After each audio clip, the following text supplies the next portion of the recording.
This is Inspiration, proudly sponsored by C&D 24-Hour Nursing, committed and dedicated to care. Inspiration, inspired by His love.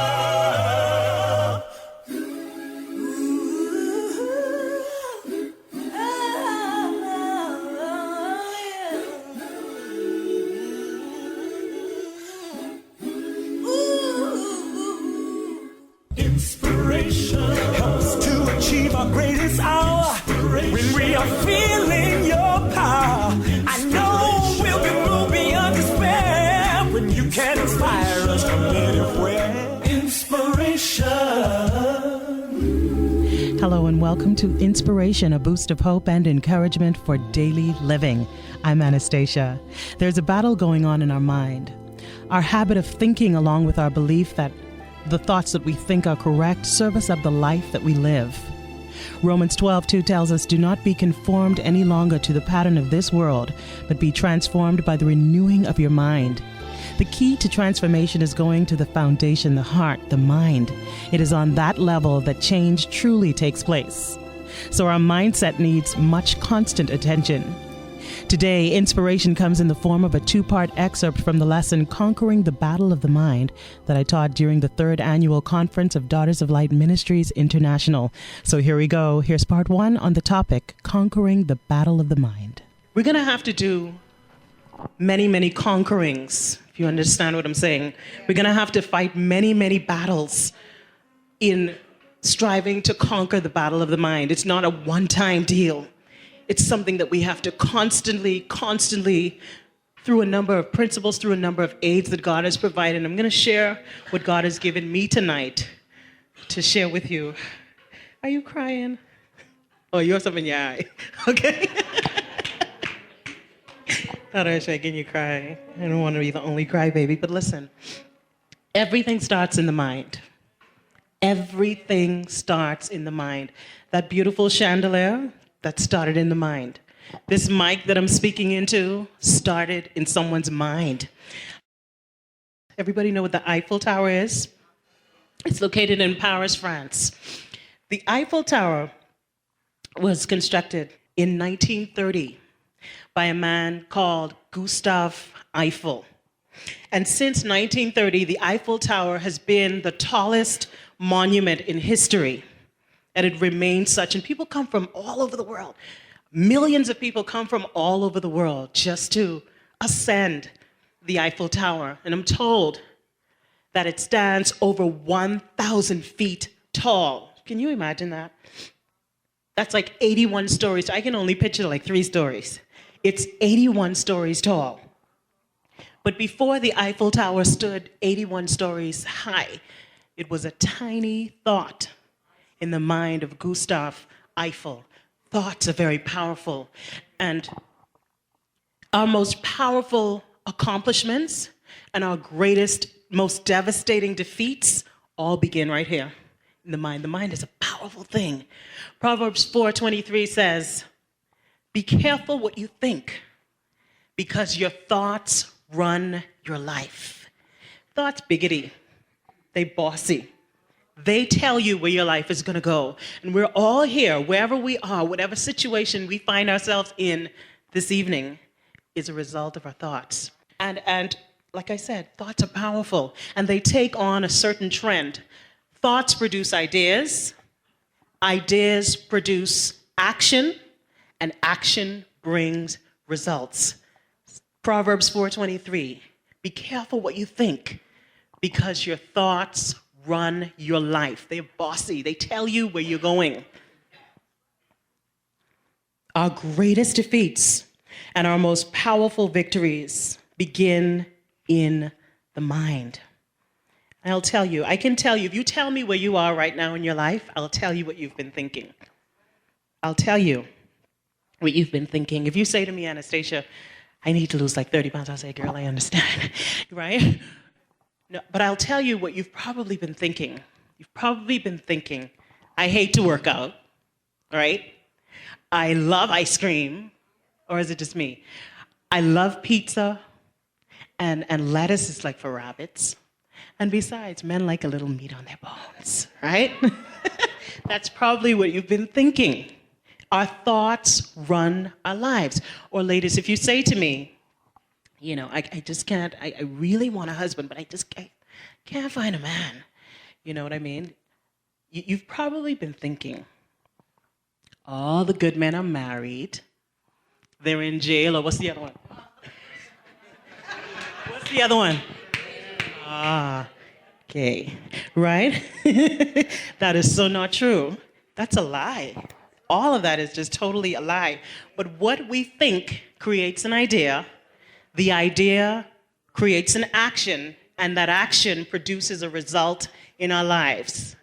Be careful what you think, because your thoughts run your life. And our most powerful victories and most devastating defeats all begin right here, in the mind.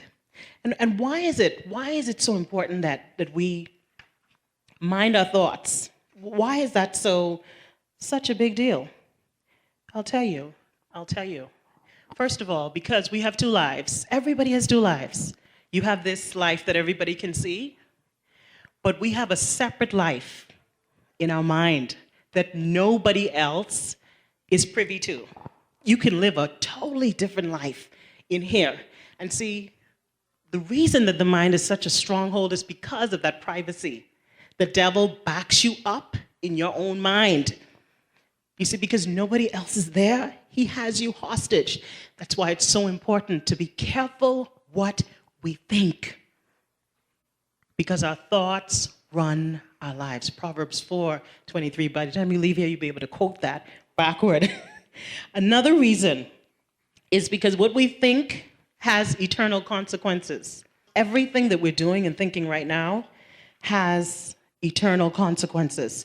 Romans 8:6 says, "For to be carnally minded is death, but to be spiritually minded is life and peace." There are eternal spiritual consequences to every single thought that comes into our mind. And everybody is just bartering for a room in our mind. Say our mind is an apartment. You know who wants to pay some rent in our mind? The media. I'm not knocking the media, but magazines, billboards, people, everyone is striving for a piece of our mind. And we gotta learn how to ask our thoughts, what do you want? What do you want here? What did you come here to do? Because every thought will either produce life or death. I want to live. What about you? And I just have to say that I'm not an expert in what I'm talking about. I'm actually talking to myself also.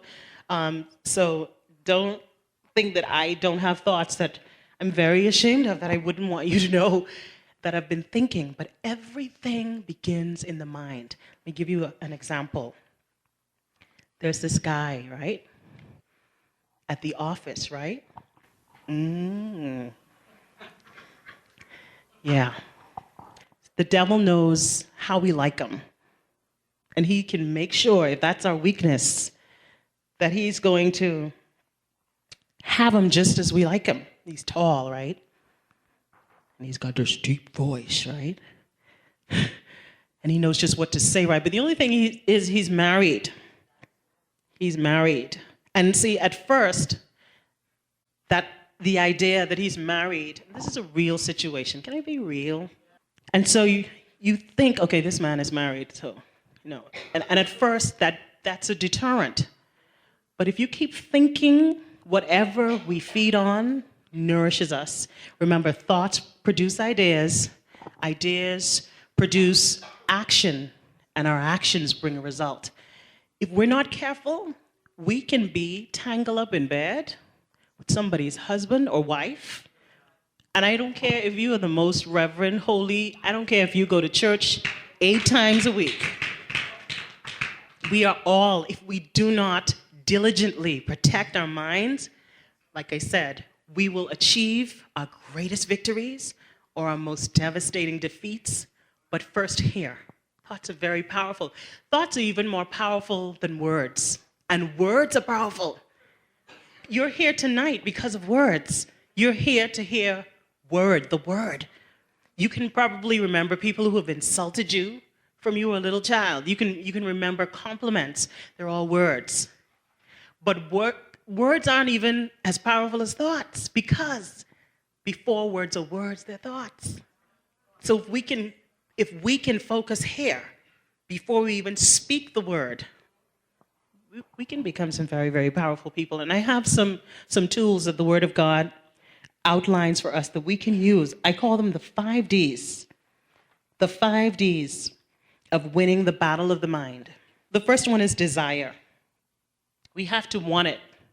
We have to want it. And I found that a lot of people are very, very glazed over, very asleep, very, very much unaware, just going from A to Z and A to Z again. Pick up the kids, go to work, cook the dinner, wash the clothes, love the husband, hate the husband because the husband made me mad. You know what I mean? It's just a routine. And that's exactly what the enemy wants from our minds. He wants us to be just like that. Because, you know why? Because when we're like that, he can have his reign. He can be digging up all through our mind all day. And because we're not aware, we're not even aware sometimes that we can control our mind. But there has to be a desire, and that desire has to come out of consciousness, awakenness. Don't be afraid of that word. It's not mystical or magical. We have to be aware. The Bible says to walk circumspectly. You know what that means? Be aware of what's around you. Don't just live in a bubble. Know, be able to discern. You know what I mean? What's happening around you. The second D is diligence. Diligence. It's persistence and effort. Like I said, we are going to have to battle and win that battle time after time after time after time after time. We can't do it once and say, okay, I've done it. Whatever we do to be delivered, all of the fasting, all of the prayers, all of the whatever we do, all of the word that we feed ourselves, we have to constantly do that on an ongoing basis if we are going to stay in that position. Have you ever been on a fast and you see in the glory of heaven and then you come off of that fast and all those things that you used to do before, you right back into doing it again? Because whatever we do to get delivered, we have to keep doing it. If we're going to stay till it's an ongoing, everyday walk. 2 Corinthians 10, verses 3-5 says, "For though we live in the world, we do not wage war as the world does. The weapons we fight with are not the weapons of the world. On the contrary, they have divine power to demolish strongholds. We demolish arguments and every pretension that sets itself up against the knowledge of God, and we take captive every thought to make it obedient to Christ." I love that last line especially. We take every thought captive to make it obedient to Christ. That means when those thoughts come knocking, and we know the thoughts that we shouldn't be thinking, one of the things that I've asked God is to give me peace when I'm thinking purely, and when I'm not, frustrate me. Let me be frustrated. Let me be unsettled in my spirit so that I know I'm off course.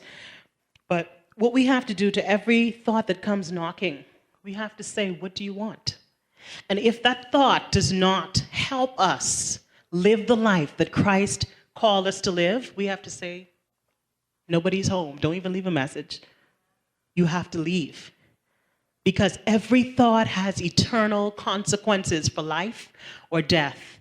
And thoughts run our lives. So if we think garbage, we're going to have a garbage life. This is Inspiration. I'm Anastasia, and you're listening to part 1 of the lesson, Conquering the Battle of the Mind. We must stop here for today, but please join me next week at 12:15 p.m. for part 2. Thank you so much for tuning in. I'm Anastasia, and this is Inspiration. Inspiration.